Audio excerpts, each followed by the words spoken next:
All right. So, okay. Thank you all for joining us. Again, excuse us for being late. This is an informal hearing of the Senate Committee on Business Professions and Economic Development. I want to be clear that no action will be taken here today. We are not voting on a bill or making changes to anything in the Department of Consumer Affairs. I hope that it is my hope that we move expeditiously and thoughtfully through our agenda so that the speakers as well as the stakeholders coming to us during public comment are able to make their presentation. When we have public comment, we will limit it to 3 minutes per speaker. If you have something in writing, please give it to staff and we'll address any comments or concerns that you have. This is the first time in 5 years that a legislative committee has examined the commission. I know that there's a lot of information we will learn from the presenters, information that I'm hoping will help us make more informed decisions about the commissions and its duties. I believe that there needs to be drastic measures taken to protect and promote the health, welfare, and safety of the athletes for whom this commission is in charge. Okay, there's nobody here, so none of my colleagues will make a statement. All right. So we'll go ahead and start with our first panel. Mr. Steiger, and let me see who else is here today. George Dodd, Executive Director of the California State Commission. So let's go ahead and start. Good afternoon, Senator Brian Steger, Director, Department of Consumer Affairs. Good to see you again, and thanks for inviting us to this oversight hearing today. When it comes to the California State Athletic Commission, the department's role is to provide administrative support and other resources to help it accomplish its mission of protecting the health and safety of the athletes.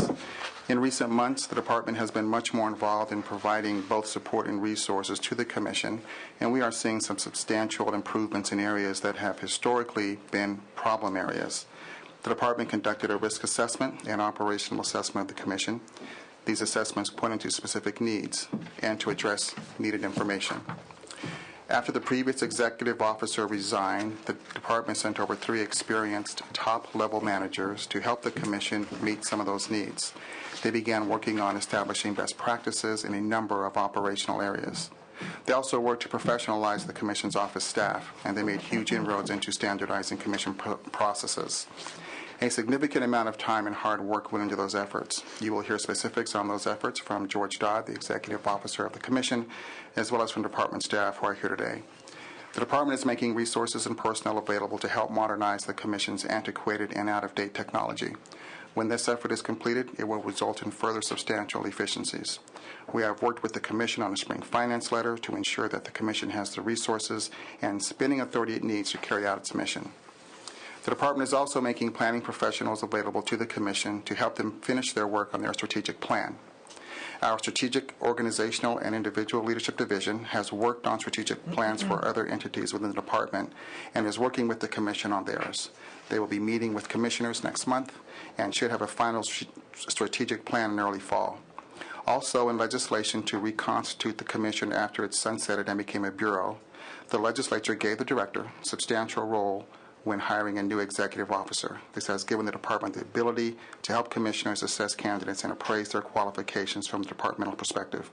In all, the department has invested a great deal of time and effort into helping the commission address critical issues, become more efficient, reduce exposure to risk, and ensure it has the resources it needs to properly protect the health and safety of the athletes. Again, Senator, I want to thank you for inviting us here today and to express my full support for the oversight process. The department, the commission, and myself personally, we all share the committee's goal, an effective, efficient California State Athletic Commission. Thank you.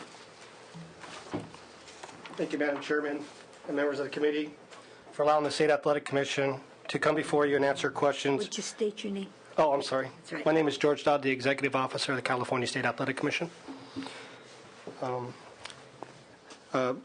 Questions about past audits, current practices, and other issues. I would like to discuss further things before we begin. I want to say how proud I am of the Commission staff. California conducts more events than any other state, and for the fiscal year, we are going to surpass last year's numbers. My staff is fully dedicated to ensuring that safety of the fighters is their priority when conducting state business. This process includes receiving the licensing documentation, matchmaking, and assigning inspectors and officials at each event. Without their support, we would be unable to conduct business.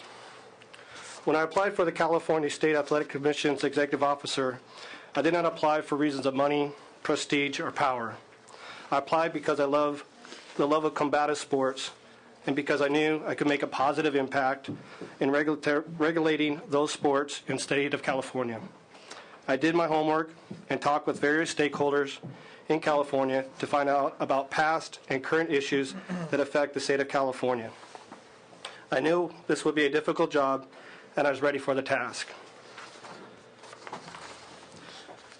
Additionally, the California State Athletic Commission creates revenue just not for the Athletic Commission, but California cities, hotels, restaurants, promoters, fighters, and other merchants near locales where these events take place.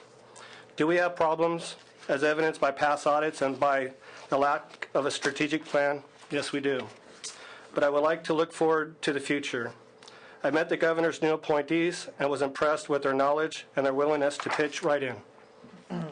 We now have an engaged commission ready to tackle the very problems that we face. We are quickly filling vacancies and I've gotten positive comments from stakeholders as I've traveled California these last 10 weeks.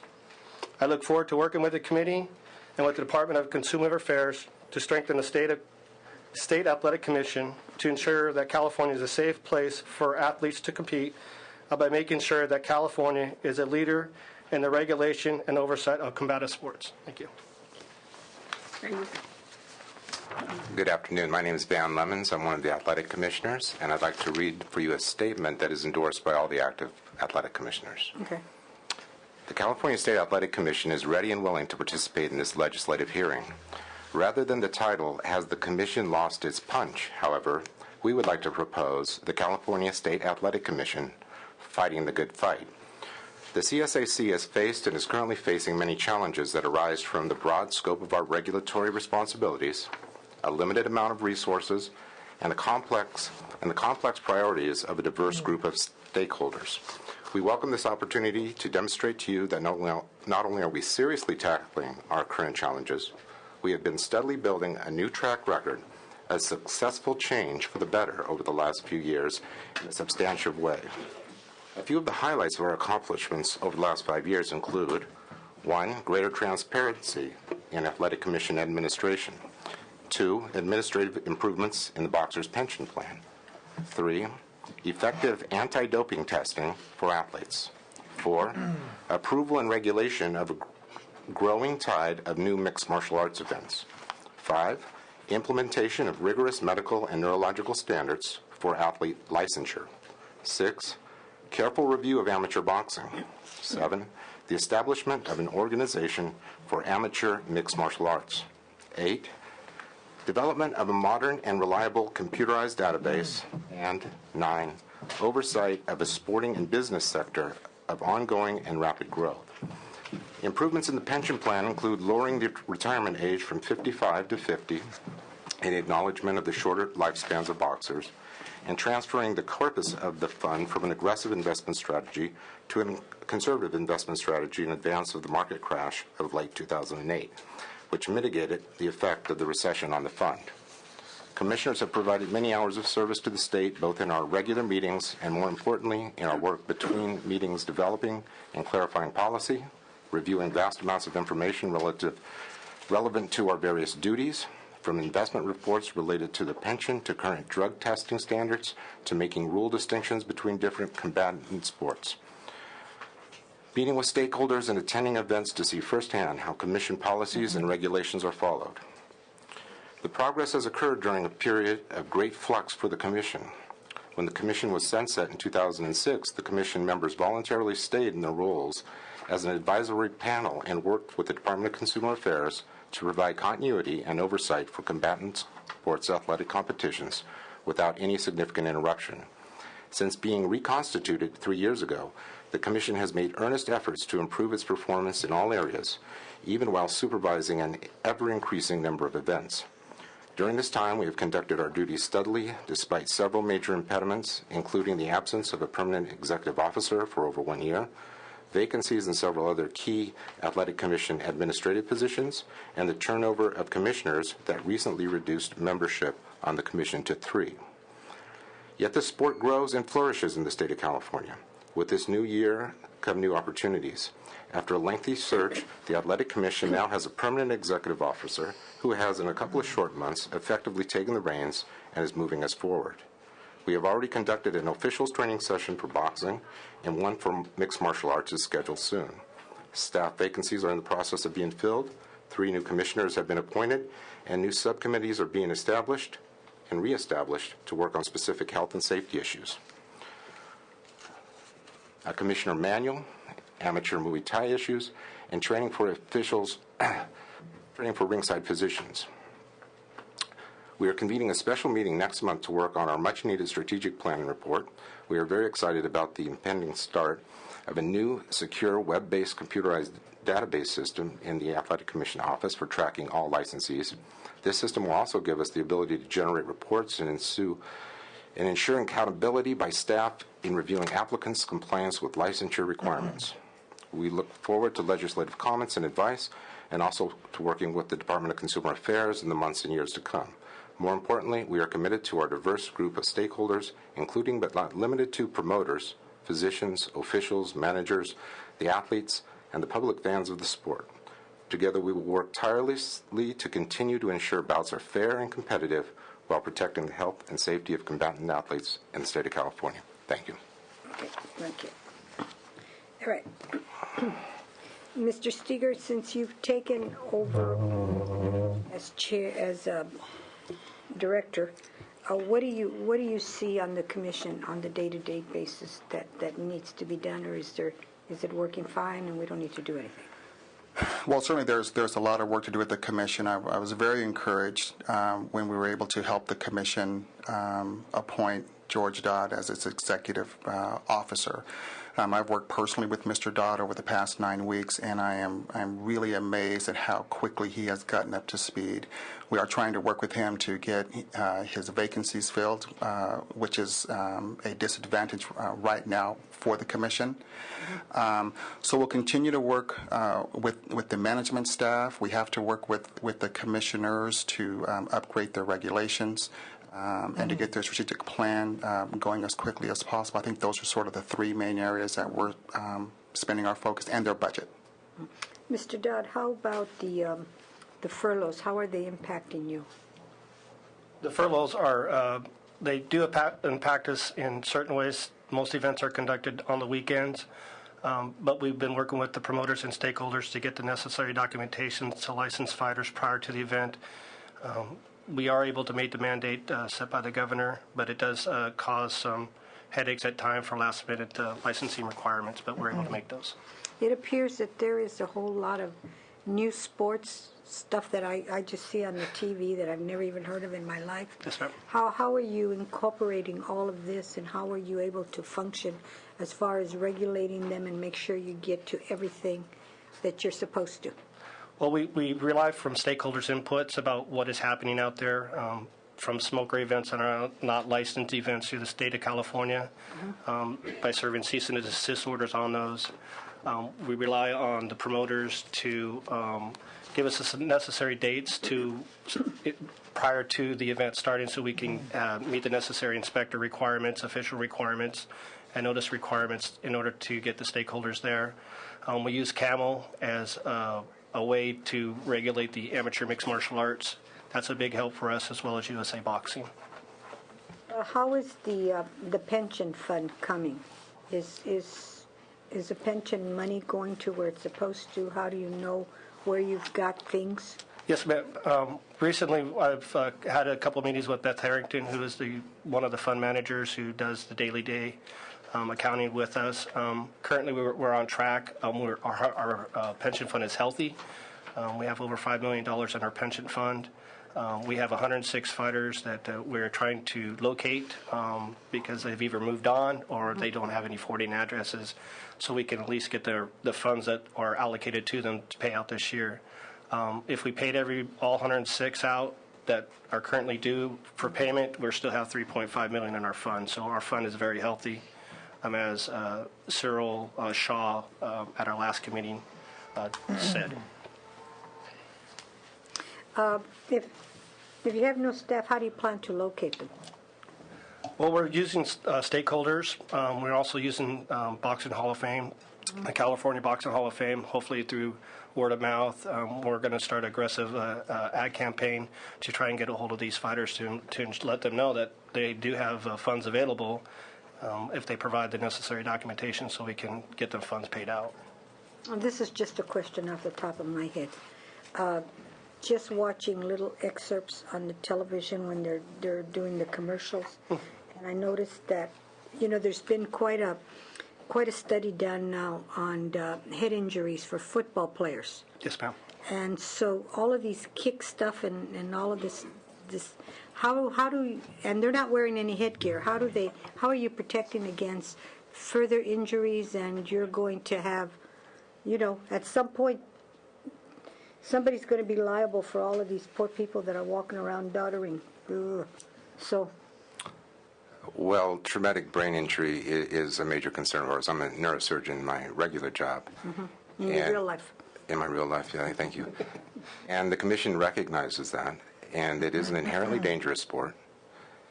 And I can tell you from my experience in other states as well as this, as a ringside physician, I think this state does it safer than anybody. And I hope to continue that and make it even better. But like football, chronic traumatic brain injury will have its effects on some athletes. About 15 to 20% of boxers do suffer from that. Separate from that, we are of concerns about ring catastrophe or sudden death in the ring. And we have lots of efforts and lots of energy to keep that as limited and hopefully avoidable as possible. Well, this martial arts stuff doesn't necessarily punch like to the head like boxers do, that I've noticed, but there is a lot of injury to the internal organs, I would suppose, just watching it. And I don't watch it except for the little excerpts. My view is the mixed martial arts has a lot more offensive weapons, but they also have a lot more defensive strategies.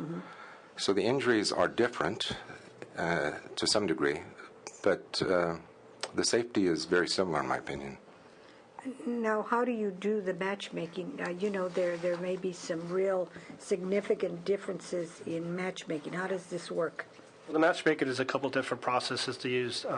If you use the ABC guidelines, the Association of Boxing Committee's guidelines, they use a level of using the skill of the fighters, the past couple fights, the last 5 fights of the fighters, previous fights that he had fought, current physical condition, current skill level, when he last fought, and all those play a very important role when you're trying to match up the two combatants in the ring. Currently, we have a step where we have 2 people look at the process. They receive the process from what's called Fight Facts, and that's the standardized national database for boxing. And that's where all their records are supposed to be applied to. So it's a pretty accurate record of when they last fought. So the individual will receive it. You're make a determination of when he last fought, the skill level of each individual, past event fighters, and based off of the best guess, best known information, they put the fight together. A study was done, and you have a copy, ma'am, of 3 different audit periods when the California State Athletic Commission had 3 different individuals doing the matchmaking. And throughout the whole process, within the last 5 to 6 months, when the audit was completed, we've actually done a lot better with the matchmaking processes when they use a definition of poor bouts or TKOs to TKOs. Our numbers have actually gone down. We're always trying to find ways to improve that process, make it safer for the fighters that enter the ring. Are they matched by weight categories like they are with boxers? Yes, ma'am. With the mixed martial arts, a little bit difficult because there's not an actual central database.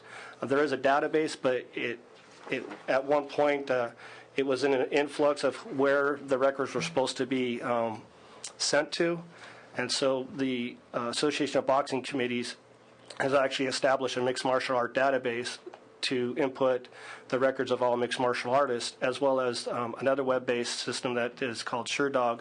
We're trying to use both of those systems for record keeping of the fighters. SureDog, ma'am, yes. Okay.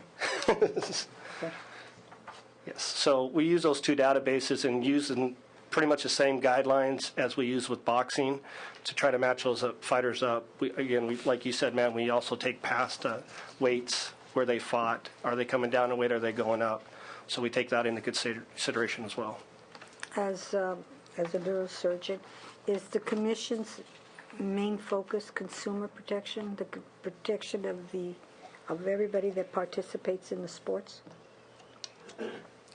I view that as our main mission, and the Commission has both a neurosurgeon and a neurologist, and obviously, as we talked about, the biggest challenge to their health and safety, the competitors' health and safety, is head injury. But we realize there's a lot of other concerned parties as well. Well, how have you been able to function if you've had missing members and they just appointed new members? How have you been able to function and oversee your mission of what it is that you're supposed to do? Well, I'm about 3 or 4 meetings new to this, but each meeting we have had progress, I think. And Madam Chair, we do have a member in the audience who was the former executive officer on an interim basis who could probably better answer that question if you'd like for me to have him come up, Mr. Dave Thornton. Okay. Mr. Thornton? You can take my seat. You get the hot chair.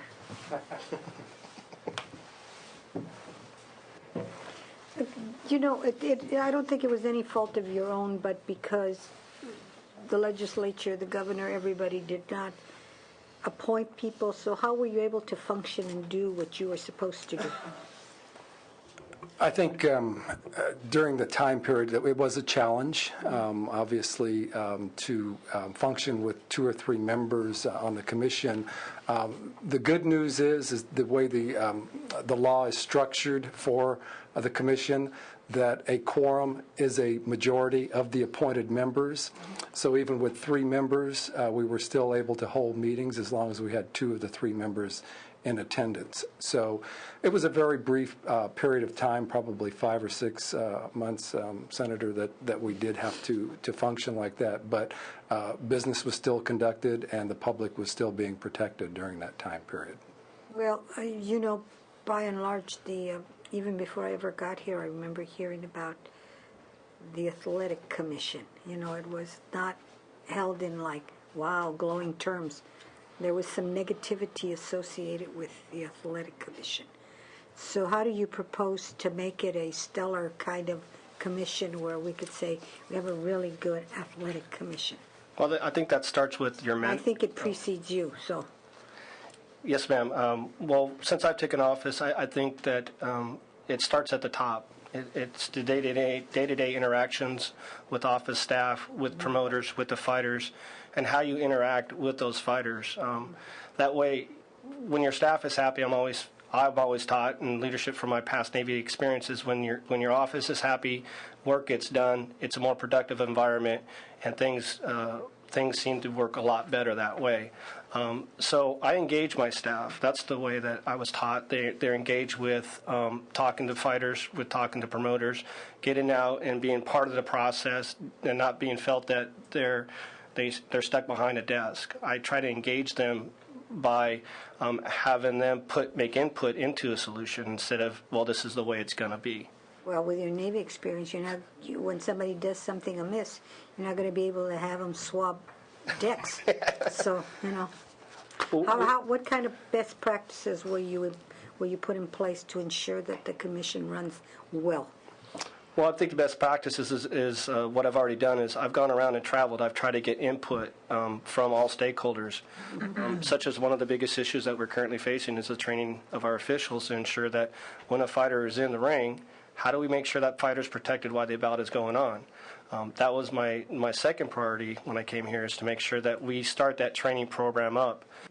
In February this year, we started the first boxing officials training, and we're currently back on track with our training program. And it's not just me sitting up here saying this is the way it's going to be. We're trying to get input from the stakeholders.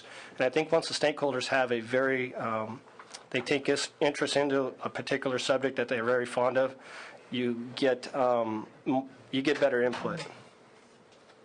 So. Okay.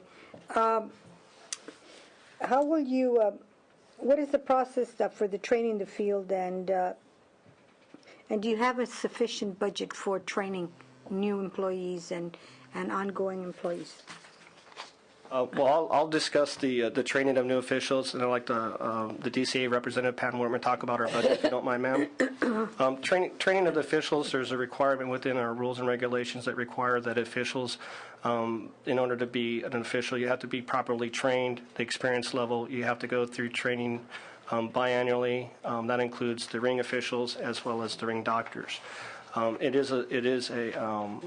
is a struggle at times because of the budgetary restraints, but I'll let Pam Wortman talk about that. Do you have an umbrella further? Do you do like training for referees and outside for like junior events, PAL events? Is that done somewhere else? Our jurisdiction only lies within the professional aspect. We do rely on some outside organizations such as USA Boxing, because we've allowed them to regulate regulate the amateur boxing. So that's a training ground. I would think that'd be a good training ground for a new official to come through, just like we're going to be working with Camel to bring in new officials as well to the mixed martial arts, because as our population grows, we're going to need more officials that are qualified and ready to step up into the ring and ensure the safety of the fighters. So, because I know that it's some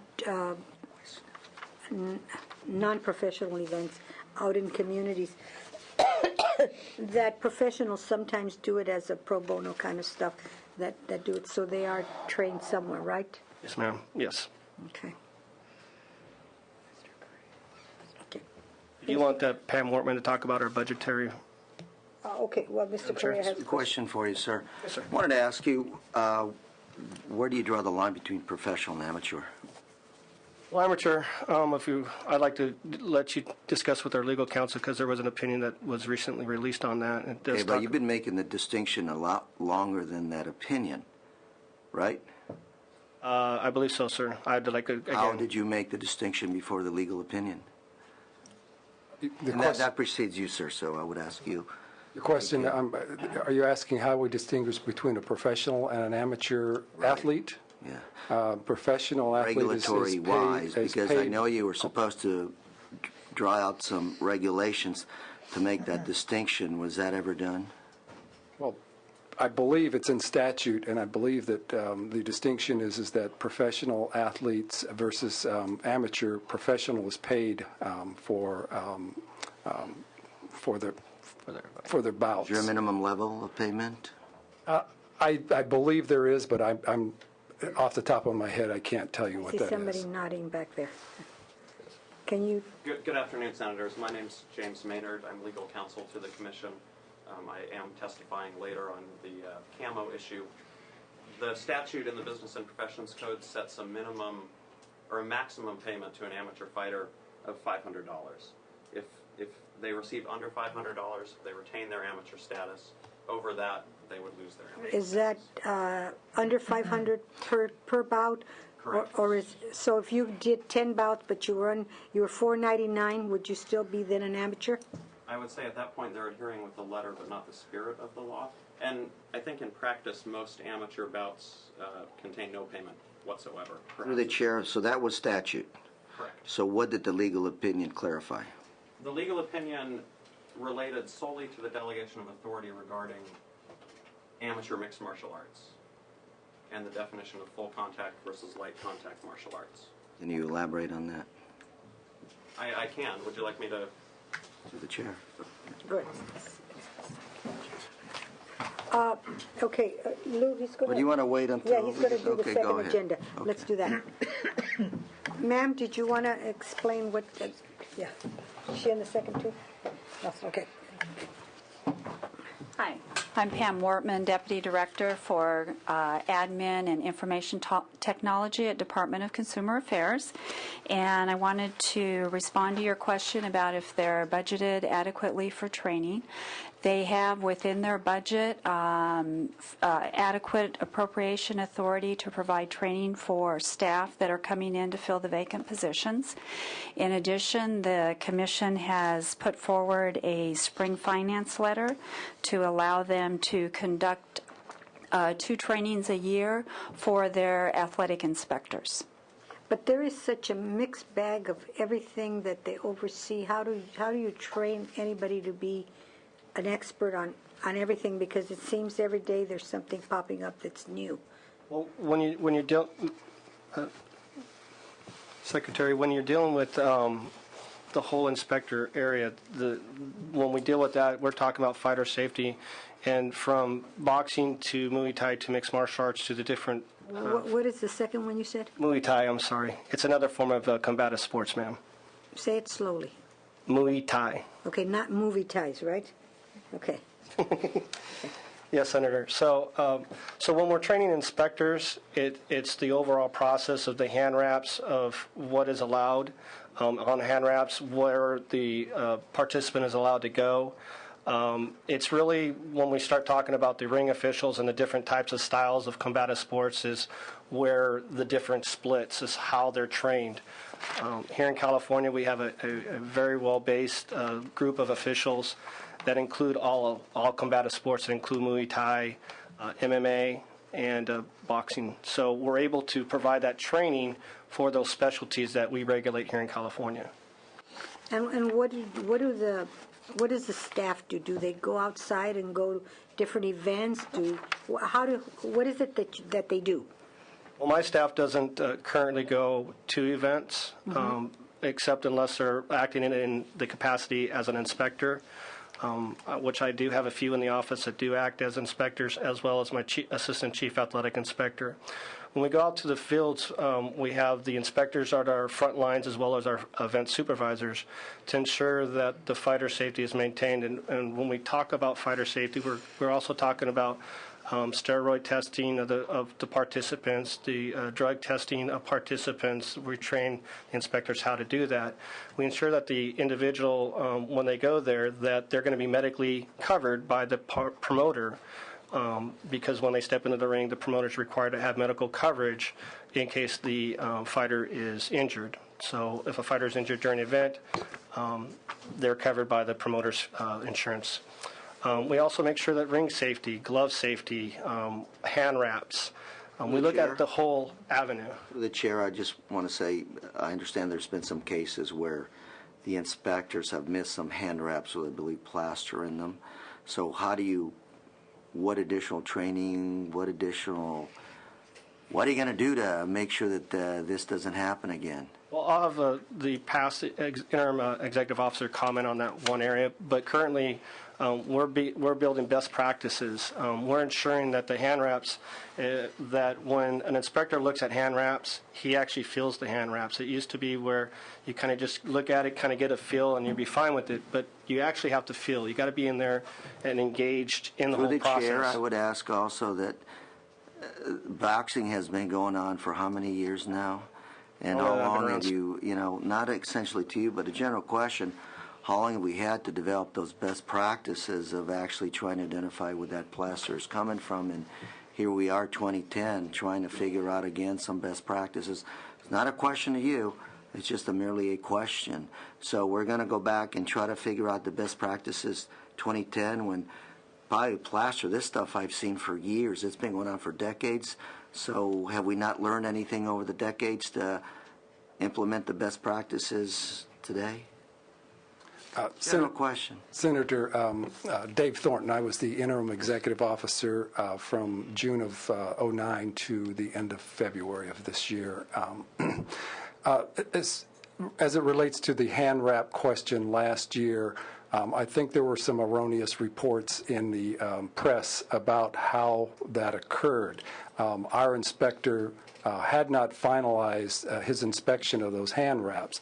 Our inspector did, in fact, and there's a clear record from the commission hearing that our inspector did act appropriately and did discover those hand wraps, contrary to what you may have heard. Really? Okay. Well, Madam Chair, I'd like to go back and check and make sure those reports are correct from the paper. Okay.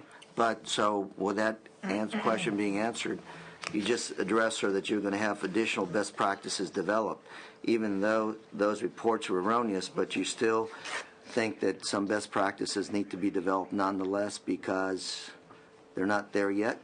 I can tell you that as part of the ongoing training for the athletic inspectors, we held a training session before Mr. Dodd arrived last August, 29th and 30th. As part of that training session, we emphasized the hand wrap, the observing of the hand wrap to make sure that as inspectors, it's your responsibility to make sure that those hand wraps are done properly, that there's no substance introduced into the hand wraps, and that you, as the inspector in charge of that particular room, are responsible to make sure that those hand wraps are done properly. So that was emphasized, and that will continue to be the emphasis of future training and any other issues, I believe, that are related to the health and safety of the fighters. Okay, well, let me ask this question. If in fact it were true that some of the articles that they did, and an inspector went out and said this was fine, and in fact there was whatever, plaster, whatever it was, what would happen to the inspector if it was on his watch? Can I address that? Well, inspectors are permanent intermittent state employees, and if they are derelict in their duty, then adverse action could be taken against that inspector, just like any other state employee. In the essence of time, since we did, and I beg your pardon, wasn't my fault, but it was the floor's fault that we got started a little bit late, and I got to get out of here by 4, and so. Do you have any other questions for anybody else? Just very quickly, so you will be developing a best practices. How long is that going to take you to do that? Well, I think Senator, that starts, right now. We're engaged with the officials, with the inspectors, with the current training environment. That I think it's a definite positive step in the right direction. Any practice that we do, whether it be at the smallest level to the highest level, can always use an improvement, whatever that may be. So I'm going back past audits. I'm also looking at best practices to make sure that whatever was done in the past audits, we clear up and ensure that we continue on in the future. Thank you. Sir, as one of the newer chairs, what will you do as part of the commission to ensure that happens? How will you function as part of the commission? I want the commission to follow all of its regulations, and the regulation of training officials is very important. It's the same as training physicians, and we do have best practices for physicians as well. But best practices have to be re-emphasized on a regular basis as part of the ongoing education, and I think training and the retraining is the only way to make this done as best as it can be. Well, as a commissioner, I'm asking kind of a broad question here. Oftentimes people get appointed to boards, commissions, whatever, and they don't show up. It's in name only. They don't take it seriously. I mean, there's places that I won't name around here where people, it's one thing to get elected, and it's another thing to really do what you're supposed to do.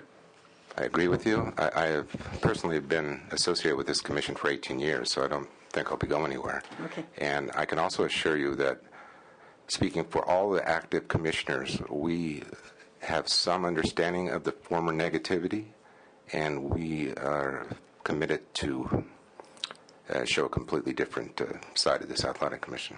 I hope so. That when they mention your name, they will mention it in glowing terms and not in, oh yeah, Senator, just if I could, I also want to confirm that the department is also playing a very special role in this improvement process. I mean, our lives changed last July, and so throughout the Department of Consumer Affairs, we have ongoing process improvement. I have staff from my office deputy directors going to every single commission meeting, weighing in on decisions that are about to be made to make sure that the policies that are being adopted are in the best interest of the combatants and also consumers. Thank you. The Chair, I just had a couple of questions on.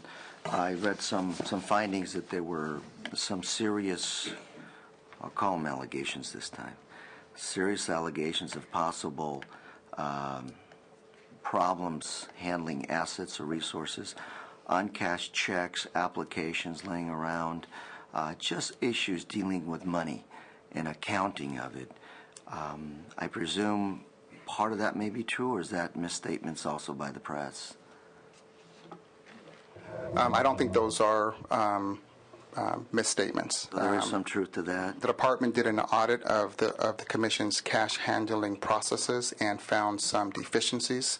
I know that Inefficiencies? deficiencies Okay. issues. And I know that the commission, and I should probably have Dave Thornton come back up here, has remedied many of those. Then I know they've developed a cash handling policy manual, and I know that folks are being held accountable. So what's left? I mean, some of them are taken care of. What's not taken care of? I'd like the executive officer. Are you talking about the audits, Senator? The cash handling? Well, currently, we're abiding by the state administrative manual where it requires you to make the necessary deposits in a timely fashion within 10 business days, depending upon the amount of money received or cash or checks. Working with the new database that we hopefully to have online really soon here by May 1st, that'll alleviate some of the problems that we've been dealing with cash handling and receipt of funds. Let me ask you, I'm not an accountant, but took a couple of classes in accounting in my time, and I use Quicken once in a while to balance my checkbook. So you're putting in a new database to handle accounting. How complicated can this be? I mean, Quicken's been around for 20 years. Peachtree. Well, when I talk about, sorry, Senator. Yeah, go ahead. I didn't mean to cut you off there, Senator. When I talk about counting, one thing that the database is we're looking for in the future is the database will allow us to accept funds over the internet instead of at events. That's one of the problems that we've rectified, is that if we don't have to handle the money, then the cash handling process is less on the event supervisors out in the field. Another problem that we've recognized when the event was going on, that we no longer accept cash from participants. If we receive cash, the promoter at the event will provide a check for the whole amount of cash received. So we're no longer accepting cash at an event. It's all sent by Federal Express back to the office. So that's another couple of questions you just raised. When did you stop accepting cash? I would have to defer that to the previous one, because it's been... Anybody off the top? When did you stop accepting cash? 18 months ago. And what was the, did you have any questions accounting for any of that cash 18 months ago, before that? The concept worked as a promoter. The concept worked fine. So you accounted for all the cash? Right. We collected. Yes? Yes? Yes. Okay, good. Okay. Do you have a new, through the chair, do you have a new accounting system? Is this something private that you're bringing in? You private, or is it something state, or how much is this going to cost you? You know, there's been a history at the state level. A lot of departments bringing in new software to do accounting, and they kind of get into trouble. And so, help me out here. What are you going to do here with the new software that you're implementing? Well, as the director mentioned, the department has been very helpful to the commission over the last several months. And we've been working with the department's IT section. They are developing and have developed a web-based system for our use. It's a system that's closed, that the athletic inspectors in the field can access via the internet. And it's encrypted so that the data in that system isn't readily available to anybody. And it's a relatively easy system for our athletic inspectors in the field to use. The unique problem that we face, Senator, is that oftentimes we're forced to, not forced to, but in order to assist the promoters, we have to license fighters and seconds usually the day before the event at the weigh-in. These fighters come in from out of state, out of country, along with the seconds. So that's part of the issue that we've been dealing with, and we're trying to rectify that to the best of our ability by having in place this new database system. So what happens to the money? Does it come in a little black bag and it goes through the alley? And somebody All the gives it money to you? all the money that's collected at the events is all accounted for by the event supervisor. We have athletic inspectors who oversee the box office. They don't. In some instances, they're actually counting tickets to make sure that the state is getting its fair portion of the gate tax. The promoter will write a check to the commission for the amount of money due the commission for the gate tax, for any television fees or anything else. That money is then collected by the event lead and overnighted via Federal Express to the commission office in Sacramento, where those checks are then logged and accounted for and then sent to the Department of Consumer Affairs for cashiering. Just like all the other It goes through a boards. bunch of hands then. Madam Secretary, I don't think it goes through a couple hands, because what happens is at the event supervisor will give a final disposition to the promoter, who will write the check to the event supervisor. The event supervisor gathers that check, puts it in a folder, and Federal Expresses back to my office, where one person does all the cash handling process. He accounts for it. He puts it on a ledger. I sign for the amount that is deposited and sent over to DCA for disposition in our accounts. That's still a couple of hands. As someone who, since I very first got elected 15 years ago, nobody plays with my money. I'm the only one that takes care of the money, the only one that walks it to the bank, the only one that writes checks, the only one that gives out checks. It is mine to take care of, because we get zinged if somebody, even if somebody else does it and you got somebody taking care of your money, you get zinged. That's true. I don't disagree with that. But in the Department of Consumer Affairs, it's a central cashiering operation, and I think Pam Wortman can probably speak better to that operation. And you could talk right into that mic. Oh, okay.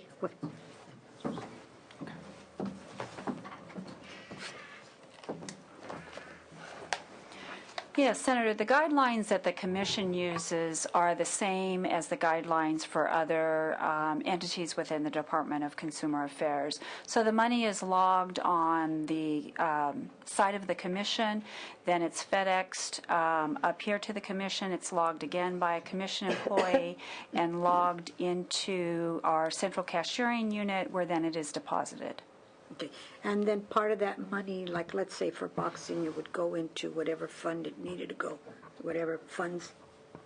Correct. So, through the chair, if I may, so this is a process you've been employing for the last 18 months? Yes. Okay, and before that you didn't employ this process? For that, I believe in some instances the Commission took in cash directly, and the safeguards on the money have been tightened up since the audit and since it was discovered. I think new logs have been put in place as a result of the audit. I just, comments you made that you're coming up with a software that's unique to this industry. So there's nothing else, no other industry that's quite like this one, that you could essentially take some software and apply it to your system, so to speak. You have to start from scratch. Not start from scratch, but the Commission is very unique at the Department of Consumer Affairs. We do have our Office of Information Services working on this issue.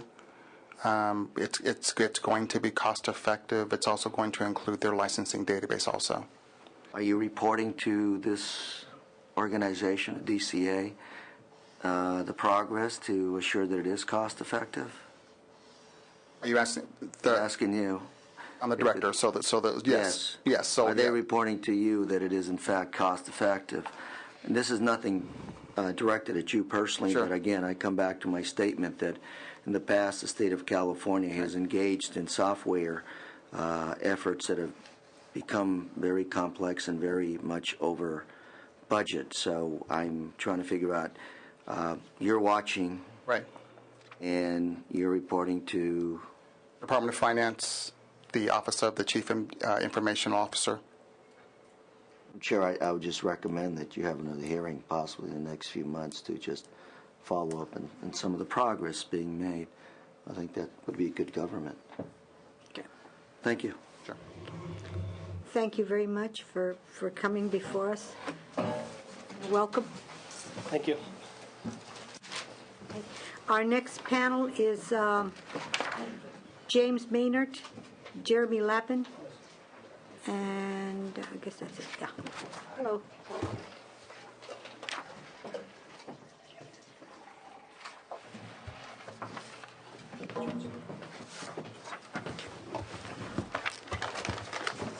Good afternoon.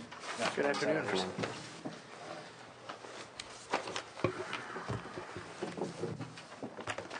Anybody can start. Okay, awesome. Good afternoon. I'm Jeremy Lappin, Chief Executive Officer of the California Amateur Mixed Martial Arts Organization. Thank you for having us here today. We're honored. Hold on. We want Mr. Maynard to start then. Okay. Excuse me. Good afternoon, Senators. My name is James Maynard, and I'm one of the Department of Consumer Affairs legal counsels assigned to provide legal advice to the State Athletic Commission. I'm here to respond specifically to any questions related to either the legal opinion the Commission released on pankration at its last meeting, or to provide technical statutory interpretation assistance to the committee. Although I'm sure you know this, there are some questions that I'll be unable to answer because of the attorney-client privilege. To the chair, attorney-client privilege to whom? To the State Athletic Commission. Okay. You sound like the county assembly. Anybody else? Anybody else to that attorney-client privilege? I also have an attorney-client privilege relationship with the Department of Consumer Affairs. The Board of Behavioral Sciences is another client of mine. With reference to this group's here. With reference to this group, just the department and the Thank you. commission. Okay, you were going to explain about the nonprofits and stuff, so can you go ahead and start with that? Certainly. The commission's statutory scheme envisions sort of a two-step analysis process in delegating its authority over a single combative sport, whether it be boxing, wrestling, or a form of mixed martial arts, to a specific nonprofit entity. The first step in the analysis is determining whether or not the commission actually has jurisdiction over the sport in question. And in your statutes, you have defined both full contact and light contact combative sports. Business and Professions Code Section 18640 gives the Commission a statutory mandate over all forms of full contact combat sports. And the key there is that it must be a full contact combat sport to be regulated by the Commission. The legislature defined full contact to mean the use of unrestrained physical force. Now, what kind of sports would that be? Well, Senator, I would imagine it would be any sport in which the object was to somehow inflict harm on the opponent through the use of your hands and feet or other body parts. Okay. That same statute also defines light contact as unrestrained force, but further, to qualify as light contact, a sport must meet three requirements. What does that mean? Well, Like this? Oh, you're so cute. What does that mean? What the statute says light contact is, it says light contact is a blow that is performed in a restrained manner, number one. Number two, there can't be any contact to the face. And then number three, there can't be an intent to harm the opponent or to inflict harm upon the opponent. That's light contact, my apologies. I just heard a definition. I didn't spank my child, I high-fived their butt. Is that what you're talking about? I don't know. I don't know as far as that goes. I will say that, the Commission is bound by the legislature's statutes, and we do our best to comply with those. Okay. So the second step in the analysis, determining, let's say it's a full contact martial art that's regulated by the Commission. The second step in the analysis, at least for amateur organizations is, should the commission oversee the sport itself on the amateur level, because it does have statutory authority to do so, or should the commission delegate its authority over an individual sport to a nonprofit entity, such as the commission has done with USA Boxing for more than 20 years? Now, I asked you a question earlier, and you said if you're $500 or over, you're then deemed a professional. And I asked, well, what if I stayed for 20 years, $499? Would I be considered an amateur, or is it an aggregation of how many times I've done this? The statute doesn't refer to any sort of aggregation. By just the plain language of that statute, and I haven't done any legislative Have you ever found historical anybody research on to that. do that, to ongoing keep being an amateur? We've not. If someone is sort of moving up in the amateur levels, it seems that That somebody knows about it, they somebody move to a tells? professional level. Okay. So, and USA Boxing, I know at least in their bylaws, if you fought for an organization outside of USA Boxing, I believe you're no longer able to fight within their organization.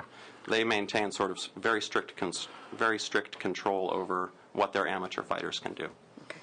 Through the chair, so you cite USA Boxing as precedent that you've delegated this responsibility. USA Boxing is the first For example. 20 years. Correct. How many other examples do you have? The only other example is the Commission's recent delegation of authority to the California Amateur Mixed Martial Arts Organization. Is this Camo? Correct. Okay. I guess a question, so Madam Chair, I'm probably getting a little ahead of myself, is 20 years ago you have this one. How much more of your authority will the Commission be delegating, and at what point is it really not relevant to be a commission, and you should be sunsetted and become another bureau? Because I'm going to ask a question, which is, if you think Camo can do a better job than you, then I think you guys ought to stop being a commission and become a bureau. So I'm going to ask you, and I'll hear from your testimony, what is it that they do better than you? How many other things can other nonprofits do better than the commission? So therefore, should we even have a commission?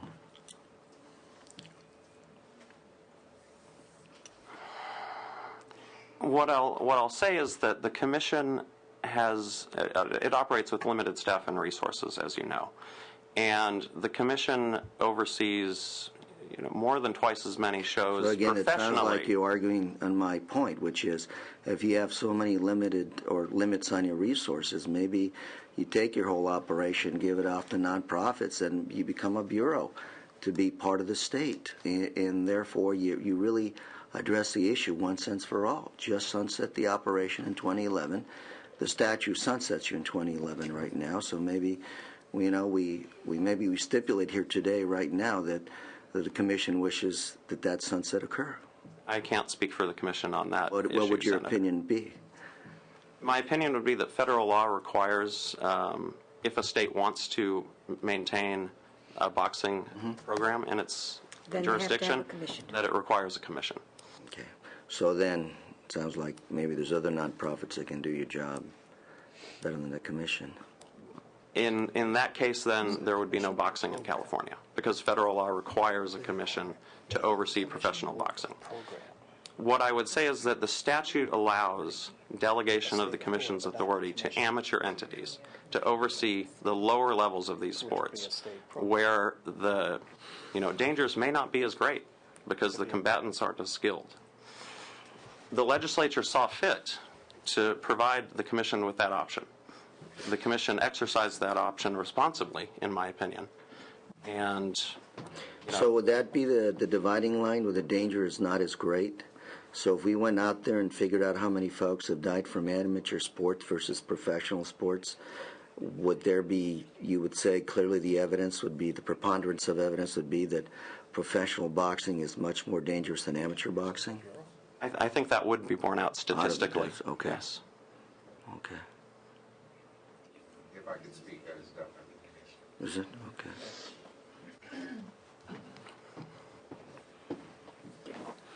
I'll, Doctor, if I may, is that in terms of brain injury, deaths, or injuries overall?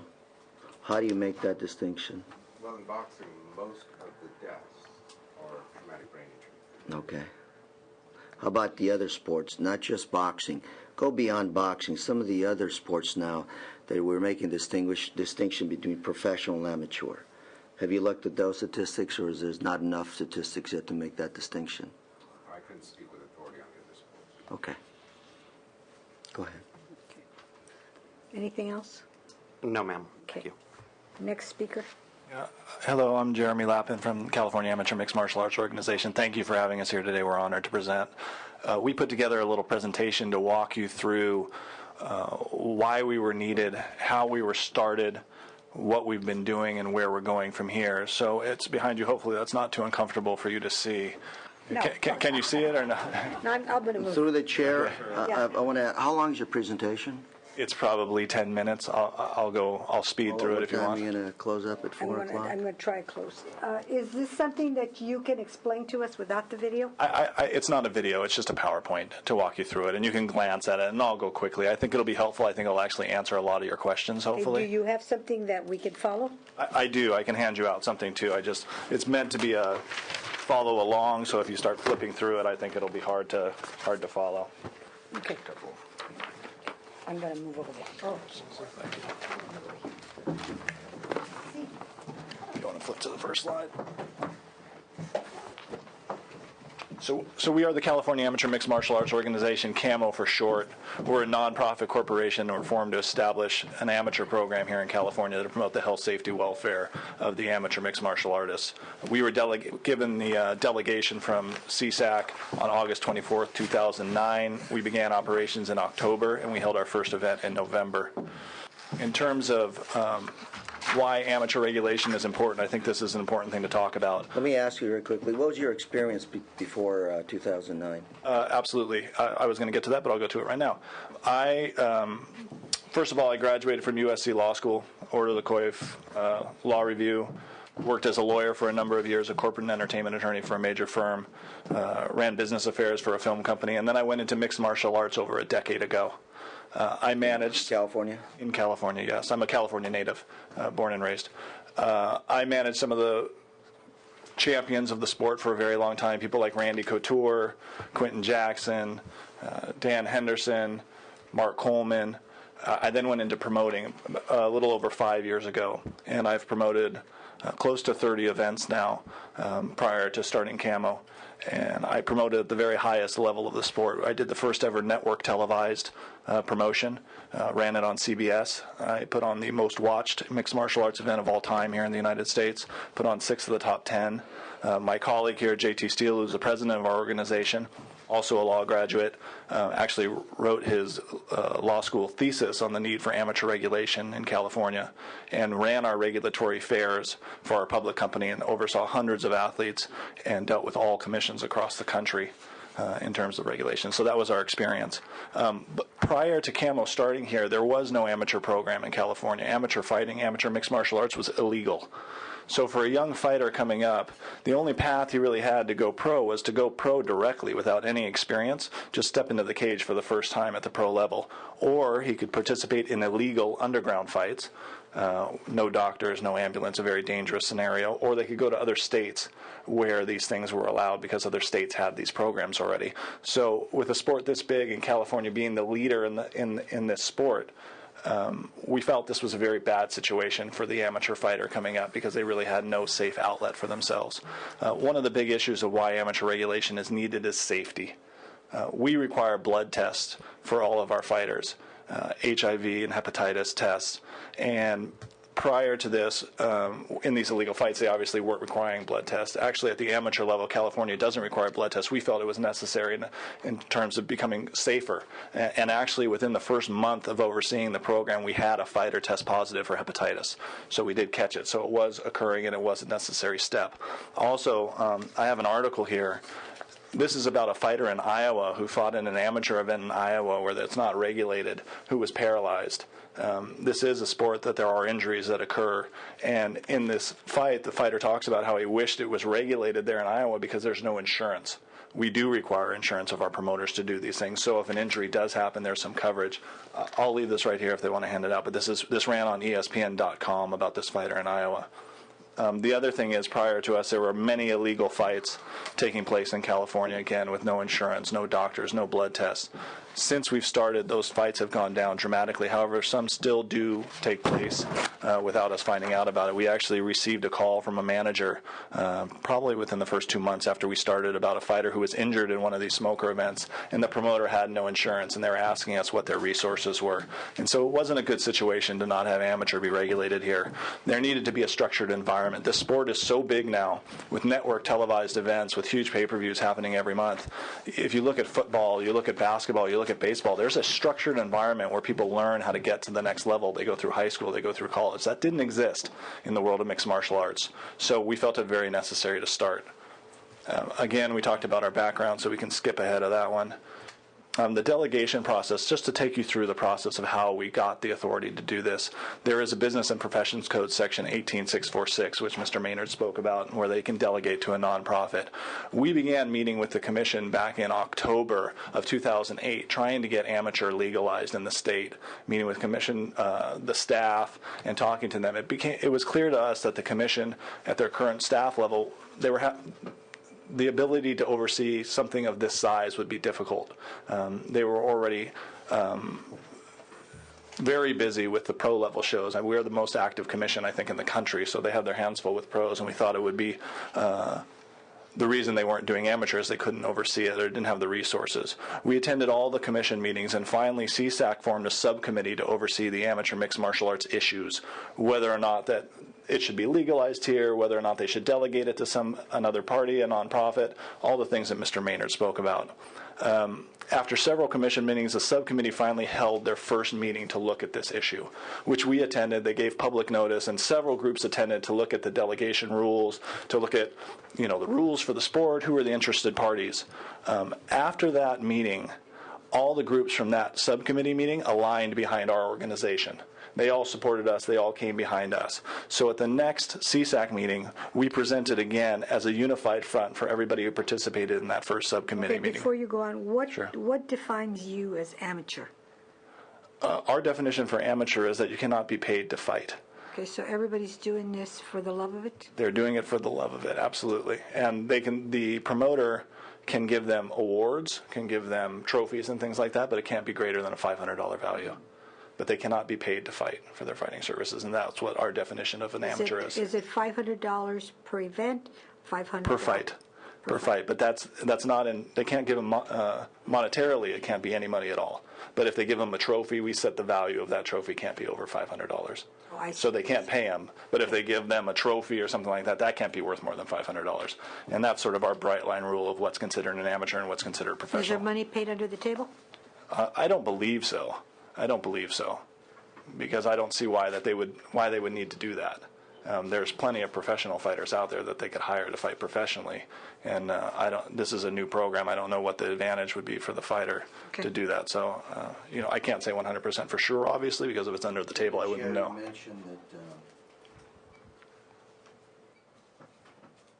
You mentioned that you're able as a nonprofit to do more than the commission because you have more resources. Was that no? No, what I said was, oops, sorry about that. We felt that the current situation of the commission, it was going to be hard for them to oversee the amateur process in addition to the professional process. Because that their resources, that they were acting at full capacity. I mean, this is the busiest commission in the country, and they do a lot of shows, a lot more than a lot of other states. And we felt, and what we had heard in the past is the reason why amateur was not legalized before is they did not have the ability to staff and have the resources and to do that. let me ask something. So sure. You can bring in resources that the commission doesn't have. As a nonprofit, you can bring in resources that the commission doesn't have. How do you bring those resources forward? The way we work as a nonprofit, we're completely self-funded. We don't cost the state anything. I understand that, but where do you get the resources? The resources are our manpower that we bring to the table, and the fees, which I have a slide here. Your fees are now higher than the commission had. Is that correct? No, they are not. That is not correct. They weren't higher than the commission had? There was no amateur mixed martial arts before Camo, so they are. Your licensing fees did not exceed those that were collected by the commission? No, definitely not. There was no amateur mixed martial arts prior to us, so there were no licensing fees for amateur mixed martial arts here. At the pro level, our fees are drastically reduced from the pro level fees that the commission charges, absolutely. Okay. It's probably about half, if not less than So that. this, right now, you said this amateur is becoming very popular, so you have a lot of interest, a lot of activity, and those fees that you collect will probably go up, correct? I can't say that they will. Or I don't believe that they'll go up. But So I can't say. licensing fees that you collect from people that are participate will not go up. The sport is getting more and more popular. There's more people participating. The licensing that you will be licensing, collecting fees on licensing through your nonprofit is not going to go up, despite the fact that there are more people engaged in the sport right now. Well, I can tell you that we don't have any plans to raise the fees. I would never say never because as inflation Fixed goes up. fees times volume going up. Your Volume- revenues will probably go up. Oh, our revenues will go up. Yes, absolutely. Okay. I'm sorry. I thought you meant where How our much- fees go up. How much you guys pay each other in the nonprofit? Well, so far I can tell you this. I put in $35,000 of my own money to start this thing. I'm still owed $10,000. Okay. We haven't taken a salary yet. But you intend to in the future? Oh, or it's absolutely. gonna We be, work 24/7 on this thing. This is our full-time job. Now, when you say licensing fees, what do you mean licensing fees? I can take you through the slide if you Okay, want. You yeah. want me to skip through that delegation process? Basically, they delegated us. Let me ask you, when you have your board meetings, are those public or private? Those are private. The board meetings, yes. So if I show up, I'd be escorted out? I'm sure we can make an exception for you if you'd like to show up. A Sure. reporter would show up, would they be escorted out? Yeah, it's a private board meeting. I will tell you this though, as a nonprofit, our taxes and our accounting is available to the public. It's public record. Okay. As a nonprofit, that is public record. But you then... And also, sorry to interrupt you, Senator. Also, our board is comprised of, it has to be 51% non-interested parties. And the other 49% can be interested parties then? The other 49% can be interested parties, but 51% has to be non-interested. And you're a nonprofit not subject to the open, actually, the Bagley-Keens open meetings law, correct? I don't know, honestly, to tell you the truth. We have a counsel over there, maybe you can ask him. I'm not their counsel, just for I clarification. said you have a Senator. counsel, sir. Oh, sorry. Would you, in I your misheard. opinion, sir, or... I don't believe they are subject to the Open Meetings Act. Yeah, a concern I have, and not to belay the issue, is that, again, you've commission delegated responsibility to a nonprofit doing public work that's not open, to the Bagley-Keens open meetings laws. And to me, again, given the history, the commission, and the way you're delegating authority, I'm just not very comfortable with that move by the commission, is where I'm going with this. Senator, I will note that last year when the Commission sort of increased its oversight activity of USA Boxing due to several problems being brought to the Commission's attention, that was one of the issues that the Commission had with USA Boxing, as it was very difficult to get information from them because they aren't a public organization. So, to the extent that that's a problem, we have found ways in the past to work around that through the legal process, and we can do that again should it become you just necessary. made my point, which is you had a history of having problems with a nonprofit that is not subject to the Bagley-Keens Act, and we still went back to the same model of operating. But my ultimate point was that we were finally able to get the information through the legal process because of the So delegation. if you have the same issues arise, you'll have to go through the legal process again to get the information once more. I believe that CAMO would provide us with the information without us having to resort to a subpoena, based on our working relationship to date. Your existing working relationship. Correct, sir. Which could change in the future. Of course. Thank you. I'm sorry, continue. Certainly. Basically, going back to our program, one thing to mention is we really are a pathway to the pros, not only for fighters, but for referees, judges, inspectors, promoters, timekeepers, doctors. Prior to us starting, there really was no pathway for these people. So we're providing a training ground, a place for people to learn this type of information before they move to the next level. So beyond being a commission, we're really a training program. We'll talk about our referee and judge training program in a little bit, but every step of the way, there's a lot of handholding that goes on in the CAMO In addition organization. to the chair, in addition to being a training program, are you also a supplier of products, goods, gloves, things like that? In terms of the license fee for the athlete pays $115 for a year-long license fee. With that license fee, they get free of charge a pair of gloves, an 8-ounce pair of gloves that we had specially manufactured, and 2 rash guards that they wear. We actually have them here for you if you guys would like to see it. When you say they're specially manufactured, is there, They have so I can Pastor walk Claris in- insight. I can, if I walk in with the gloves that are not manufactured by you, can I use them? No, you cannot. Why not? Because we felt that to have a uniform glove